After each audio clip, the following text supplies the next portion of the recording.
I'll even give your boy Charlie Day a pass, man. You know, I'm gonna look at him like that. I don't know. I'm like, I don't know. He wasn't as crass as he was in the first Pacific Rim. In 2, he did a little bit better. Dude, in 2, he was good up until the halfway Exactly, point. but it wasn't the whole movie. He's making strides. I give him a gold star. That's a director thing that's going on. Maybe Drew Pearce will slow him down in here. We won't get the... that's just his voice. I mean, he cannot do that.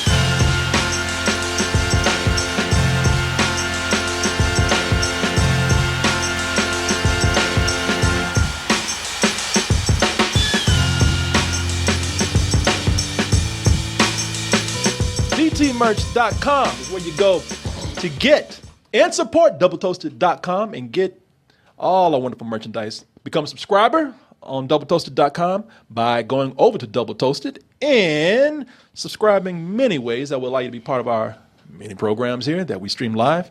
But the way I think you should do it is using your Amazon account, combine it with our Amazon Pay button, username, password, put it in there, press it. Ooh, Shirley. Do you feel that? I feel it. Yeah, it ain't much. Nice. That's that toasted goodness that got that girl overwhelmed over there like that. Tonight, as part of, don't confuse us with ads and anything. Just letting you know, tonight as part of Trailer Tuesday, we're going to feature something that we did on Amino, and tonight's trailer is going to be about Hotel Artemis. And Hotel Artemis is a place where all the criminals go when they have an injury or they just need a place to stay safe, and stay low for a little while. Sounds familiar. Hey. I know. Hold on. We'll get to it. And we might take the Twizzlers. We eat some Twizzlers. We might take this quiz right here after we're done talking about the trailer. But let's go ahead and get into Trailer Tuesday. Now, as I told you, some people are saying, man, and I'm going to keep this very simple. They saw the trailer. And some people said, for some reason, I don't know why it is, I'm getting this feeling of deja vu. Like I've been to the Hotel Artemis before. And when you see this trailer, if you haven't seen it yet, you might be saying the same thing. That's all I will say. I will shut up, and we will check in to the Hotel Artemis right now and come back with our reaction to the trailer. Visiting hours are never. You know, you might want to buy some scented candles or something, because it smells like somebody died in here. You know, and I know what everybody's saying right now. I know everybody's saying, damn, did they just make a spinoff of John Wick right now that we didn't know about? John Wick 2.5? Yeah, because this looks awful familiar. And I'm going to tell you something. I don't blame you. I'm a big John Wick fan, and I'm going to even go as far as to say if I was the director of John Wick and I saw this, I would go up to the director, Andrew Pearce, and I would say, I've seen your trailer, man. It looks fun. You seem like a very talented gentleman yourself. But come on, brother. Come on, man. Really? You could at least called and said, hey, I'm ripping you off.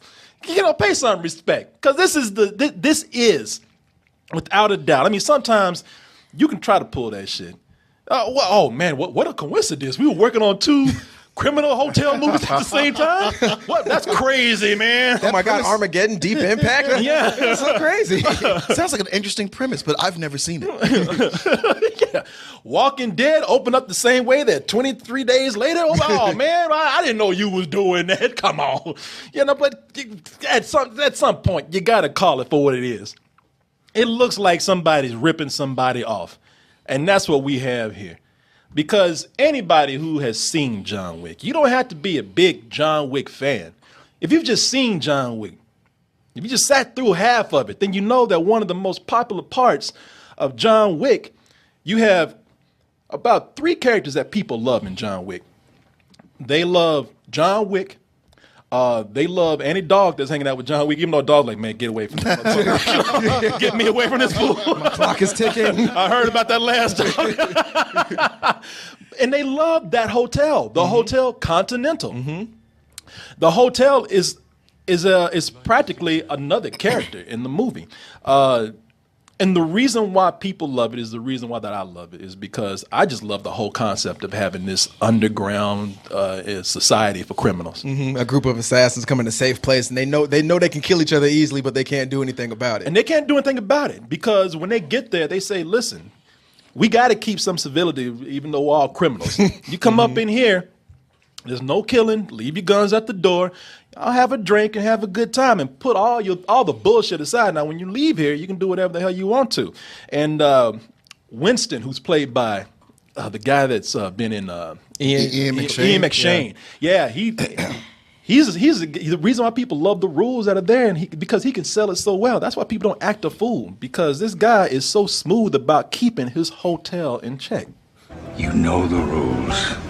No business can be conducted on these premises lest incurring heavy penalties. Have a drink. You know, that's very cool. You want to please this guy, plus it's kind of scary too. Like, you got hitters, I know. I know. I ain't got to raise my voice. I ain't got to do shit. I ain't got to call the bouncer. Shut the fuck up and get a drink and everybody be nice. Now, you look at this trailer. Sounds awful familiar, doesn't it? We've been here for 22 years. This hospital was built on two things: trust and rules. Even though it looks like it got way more rules than the Hotel Continental. Yeah. I feel like you'd have to have more rules. Yeah, no, you would. This actually kind of makes more sense right here. You've seen how much cleanup they had to do at the Hotel Continental. And the Hotel Continental, man, when I say it's another character in the movie, it really is another character to the point where they're doing a spinoff. Oh, they're doing a spinoff of John Wick? No, they're doing a spinoff of the hotel. The Hotel Continental is going to be the show that's going to be coming on Stars. Okay. That could be badass. So, no, it could be. Okay. Yeah. No, maybe an That's a good anthology way to do. series. Yeah, it's a good way to do that. No, I thought that was great. I mean, because even when people, like yourself, like you're not crazy about John Wick, but you think the hotel's a great concept. Sure. I mean, you know, it's very romanticized, but it's fun to go into that, to think about what it would take for this to work. Yeah. You know, and it's just like I said, man. You know, it's very cool with that concept because not only is it a cool hotel where people have to, like, you know, be on their best behavior, but it looks nice. You know, it's like they actually treat it like a club or a lounge. Yeah, and there's more than one, so you can actually globetrot if you want to. You go to New York, London, Paris, wherever. Yeah, they make killing people look sexy, man. Like, it comes with its own perks. Yeah, well, money is a lot of it. It just looks like the Hotel Artemis is the one in St. Louis. Oh yeah, or Detroit or something. And this one, you know, this is like this is where you go to in Cancun or something like that. And the Hotel Artemis is like the Super 8 in any kind of city. Ew. They got bed bugs, I'm assuming. Well, I guess what I like about it is it shows more the blood and guts of what it takes to run this place. And it looks like either it was never that fancy to begin with, or it had its day. And now this is later on. Are you talking about the Hotel Artemis? Hotel Artemis. Yeah. Where Yeah. Jodie Foster, you know, maybe she was glammed up back in the day, but now she's just the old woman who's just keeping it together. Aging with the building. But it's still upholding the traditions. Yeah. Like, maybe she's not even alive. Maybe she's just a ghost going to some like Large March or Some something. American Horror Story shit. Yeah. And you know what? And that's what I like about this. Like I said, this whole concept is cool to me. John Wick, you ain't getting to spin off. The hotel is. Like they actually said, Hotel Continental, starring Hotel Continental. Guest starring every now and then, John Wick. And right here, they're doing They'll the same talk thing. about John Wick, but he won't show up. Yeah. Oh, I know. No, yeah. It'll be the legend of John Wick. yeah, Pen thing gonna come up. Man, you don't want me to get John Wick in here. All right, dude, I ain't say all that. Come on now. I have John Wick's cousin, some up there, like John Wick or something. This is Juan Wick. He's from Spain. Hola. But you know, speaking of the cast here, man, I have to tell you, the cast is selling me because Oh, yeah. If I was the director of John Wick, I'd be like, yeah, you ripped me off major, brother. But I can't wait to see your shit. Right? Maybe I'll get some ideas from it. I know, yeah. Maybe if I was the director of John Wick, I'd be even looking at this and been like, man, good job, man. I can't wait to see it. Fuck. I'm gonna get you, bitch. He outwicked me. I've been wicked. Because I look at this and I think you've created something that looks fun. And one of the things that I think that could work here to set it apart from John Wick is that John Wick is more grounded. I mean, it's fantasy, but it's more grounded. You know, it's a secret society that's kind of set in our real world. They've taken a futuristic approach to this. This is Los Angeles, 2028. Far future, 10 years. Where criminals rule the earth. and you know, this is to take that science fiction angle already. Says, all right, we're ripping them off, but we're trying to do our own thing right here. And they've just created something that looks fun because they have fun with this, but they got the right A-list talent to pitch it to. And, you know, it's almost a vote of confidence. You would like to think that Jodie Foster, who has done, everybody's done their fair share of bullshit, but I don't think she's gonna do something just downright bad, silly shit. Yeah. Well, she did make a movie about a guy who talked to a beaver, so I mean, but she directed that. That was her passion project. Yeah. But I look at the cast here. You know, it's a cast of A-list talent, up and coming talent, and Jodie Foster being a Hollywood veteran in there already gives me a vote of confidence. And I've never seen her in this kind of role. I mean, Jodie Foster's older, but I don't think she's that old at this point. Sure. And I like that because she's like that. Like, I love the way you put it. Like, she's like that old bartender. You know, when she first started working, everybody went to the bartender. Man, you see that hot new bartender? 20 years later, now she's drinking. Hey, can I help you? Now she's a lunch lady. Man.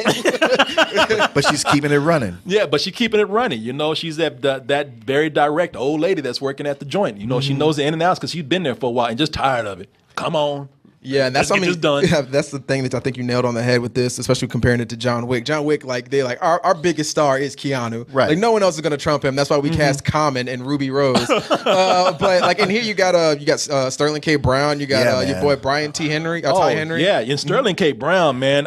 He's the it guy right now. Yeah. The country has Sterling K. Brown fever. They really do, man. He's the up and coming that I'm talking about. Because I look at this dude right here, man, and I'm thinking, man, you know what? I saw him on Saturday Night Live, and that's when I said, oh, that's Sterling K. Brown. Because before I saw that, they had him doing that slave shit in Marshall, and I didn't see that before. Oh, yeah. You lied in a sworn statement. Why would you do that? Why'd I lie? Because the truth gets me killed. I ain't never done nothing with a white woman. What his acting superpower is? His ability to not blink. He can deliver a lot of lines with his eyes like this and never blink at you. Yeah, no. Like, right there, that's not a still. The video's actually moving. I can wait.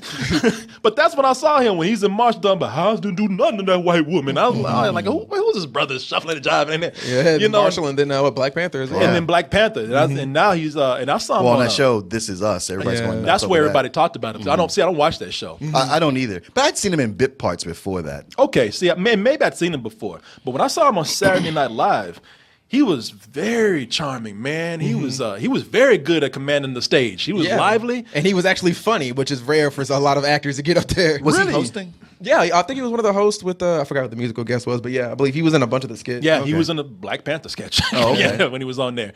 Look at this, and just cool. No, looks like and he looked like he's going to be one of the big headliners in the movie. Yeah. Right. See, when I thought you were talking about Rising Star, I thought you were talking about your boy from Atlanta and Vice Principals and a bunch of other stuff. Brian Tyree Henry, man. Paperboy. I love this dude. I'm glad to see him expanding his roles because, again, he's another guy. You see him on Paperboy, you really do think he's smoking trap drugs and making rap music, but I've seen him in interviews, and he's another guy that's just real cool, man. Is he British? No, man, No. I would kill him at this point. He was British.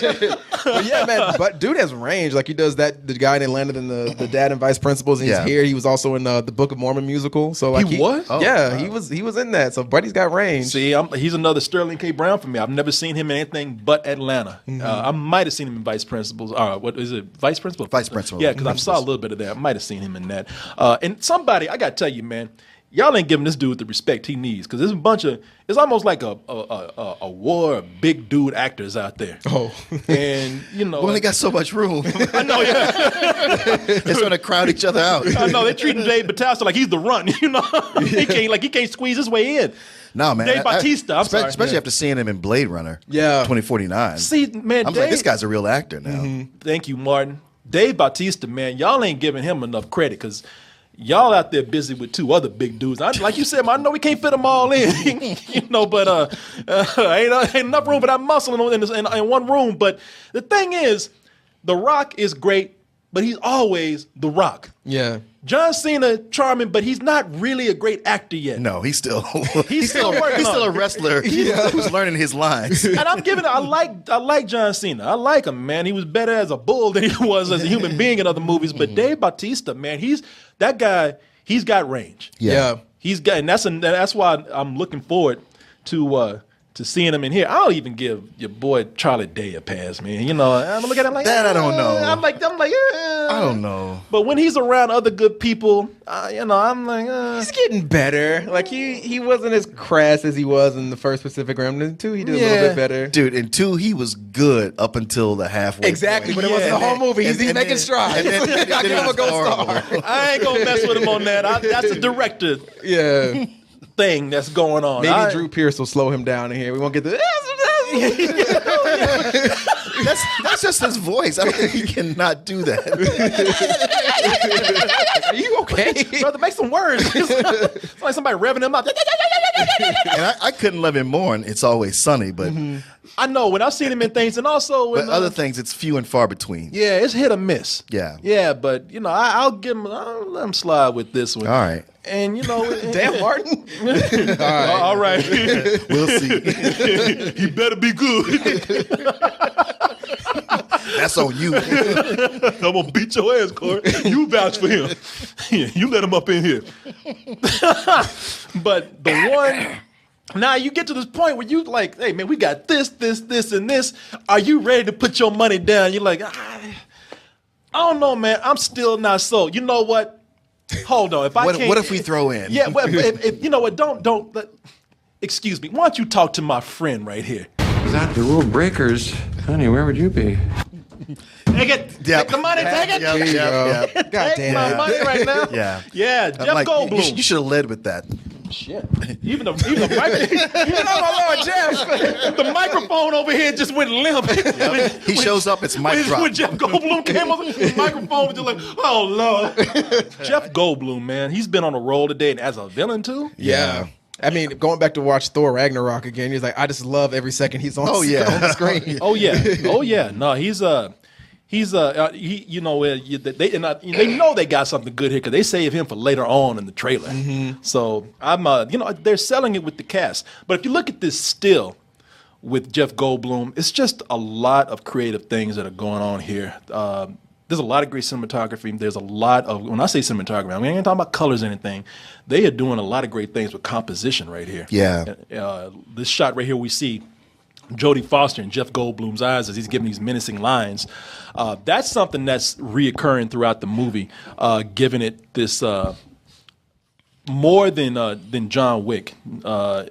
This movie seems to be going for a straight up comic book feel. It's colorful.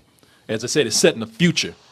There's even a point here where it looks like they're going above and beyond what they do at the hotel, where it's not completely secret, because if you look later on in the trailer, they got it looks like it's turned into like a siege movie. Yeah. Which I love Jodie Foster in Panic Room. It looks like something like maybe The Raid, or Judge Dredd. Which are kind of the same. Those are the same movies. Yeah, same movies. Yeah. Honestly, my only problem with this trailer is that I feel like it reveals too much. And I know they have to sell it, so that's the trap you're caught in. Just me personally, I'd already read about it, so I was excited about seeing it, and I was like, "You already had my money before even watching this." And I wish I could have not seen a lot of this, so I could come in completely. What cold. is it, Martin, that you see in here that you feel like is telling too much? The fact that whenever these brothers do this heist, they're going to walk away with something they shouldn't have, and then that's what's going to lead everybody to them. Which we do see here. Yeah, they showed the diamonds in the pen. Yeah, and that's something that I think trailers are kind of guilty of today. When you put it that way, that would have been cool to know, like, why are people going crazy for these guys? And you realize, oh, they got this thing, these diamonds in this pen. But it sounds like something that's brought up early in the movie too. Yeah, probably so. I feel like there's more to it again because from what we get in this trailer, it feels like it's more of a story and there's more substance here as opposed to something where John Wick is all flash and a little bit of a story. The only thing that makes me feel like it might not be all that deep is that in addition to feeling like a rip on John Wick in the best way, it also feels like a 90s Tarantino-esque throwback to something like that. Something like the way Free Fire was. It's the whole thing of criminals get together, there's some gunplay, and everybody's pointing guns at each other by the end of the movie. And they spend the rest of the film shooting at each other while, wisecracking and giving clever dialogue. This looks like another throwback to that era too. With this. I'll say the one big difference is there's not. I mean, when we saw the Free Fire trailer and other things like that, they play up the comedy in it because it's supposed to be like a kind of a dark comedy / action movie. But what here, it seems like they're taking more of a serious tone. Like they had Batista out there saying that one joke, "Oh, I'm a medical personnel" or whatever. But all the stuff between Sterling K. Brown and Brian Tyree Henry seemed really serious. Jodie Foster, she was snarky, but it seemed serious. And even Jeff Goldblum. I mean, anytime he talks, it's funny. But it's funny, but it's threatening. It's threatening, yeah. So I was like, all right, maybe there's something more here that it's going to feel more of these people are going to feel more like a menace and more serious. Yeah, I really do think we should give this movie a chance. And if it does, there are a lot of things that rip off each other. We know that. And this is coming out on June 8th. There are a lot of things that rip each other off out there, and that's fine. I mean, somehow this got made, but if they do it well, I'm fine. That does happen. Somebody sees a movie and they go like, man, there's one element in there. There's so much they could have done with that they didn't. Yeah, no. I really want to expand on this. Yeah, and maybe that's what happened here. So we'll see. June 8th comes around. I like to play the game right here. And we're going to probably mess up a question. When you mess up on a question, it makes you start over. So I don't know if we're going to get through this whole quiz, but you can go to our Amino community on your Amino app, which you can get for your iPhone, I believe your Android too. And when you get on there, you see that there are many communities for very special interest that you can join. But of course, you being a toasted, you're going to want to go to Double Toasted first. So tag us at Double Toasted on Amino and join in on the fun like our polls, discussions, and quizzes. Let's go ahead and take this quiz for the Artemis Hotel or Hotel Artemis. And what this deals with, now the Artemis Hotel, they say that that's just a den for criminals, a lair, if you will. 3, 2, 1, go. The Dark Tower in The Lord of the Rings, which holds the Eye of Sauron, is officially called Helm's Deep. Which one? It was Bardor, Brador. Brador. I thought Helm's Deep was Which one? Which one? Squad. I thought Helm's Deep was the spot they held. There it is. Right. Oh, so we got 6 questions here. Right. Oh no, that's 1 of 10. That's 1 of 10. Yeah. So here we go. Who was the owner of the drug front fast food chain Los Pollos Hermanos? Gus Fring. Gus Fring. Okay. Oh, there we go. Next question coming up. 3, Just click it. 2, 1. No, I got to prepare myself. What street does the Temple of Gozer appear? 550 Central Park West, 530 Fifth Avenue, 520 Central Park East. Which one? 420 no, it's got to. Which one? 530 Fifth Ave. Oh shit! 550 Central Park West. Oh, we missed it. Oh, see our results right here. Your score is 19. And see what we get. Wait, here. when you get one wrong, it stops? It stops. Yeah. What is the name of the island compound of Syndrome? A113 Island, Isla de Super Merite, Nosmian Island, or which one? The second one. Okay, Isla de. Damn. Man, y'all. It is No Mansian Island. Okay, one more time. No man. We'll move on. Jeez, that's awful. That is hard. That's bad. Mojo Jojo's Lair Lair. from the Pop-Up Girls is in a. It's in an observatory. It's an observatory. Okay, there we go. Girl, you about to throw us off. Shit, no. Shut up, Shirley. All right. What is the name of the island? Okay, we saw this one. Which one is it? No Manison. All right. There we go. We're getting better. All right. Let's see. 3, 2, 1. And our third one here. What is the name of the safe house for bad guys in John Wick Hotel, California? Continental Hotel. We just mentioned that. All right. We're good. We're on a roll here now. 3, 2, 1. Grr. Marion Crane died in which evil compound? Salazar Grum, Malfoy Manor, Bates Motel, Amityville First House. one. Salazar Grum. Martin. What? Bates Motel. Sorry. You said that with confidence too. Well, as you can see, Not easy at all. I mean, you can keep playing, and we do have a leaderboard that you can be on. So you can keep playing as many times as you like because they judge you not on how many times you lost, but I think on how quick you can answer. So go over to Amino and play the game with us, along with our many other things that we have there, like polls, like we have the discussions there, the blogs. And the beauty of this is that we try to go in and update this every day now, but a lot of the stuff is coming from you guys, including things like fan art and pictures and other things. So we appreciate everybody being in there. Again, go to Amino, tag us at Double Toaster. Martin, you had one job. Martin, you blockhead.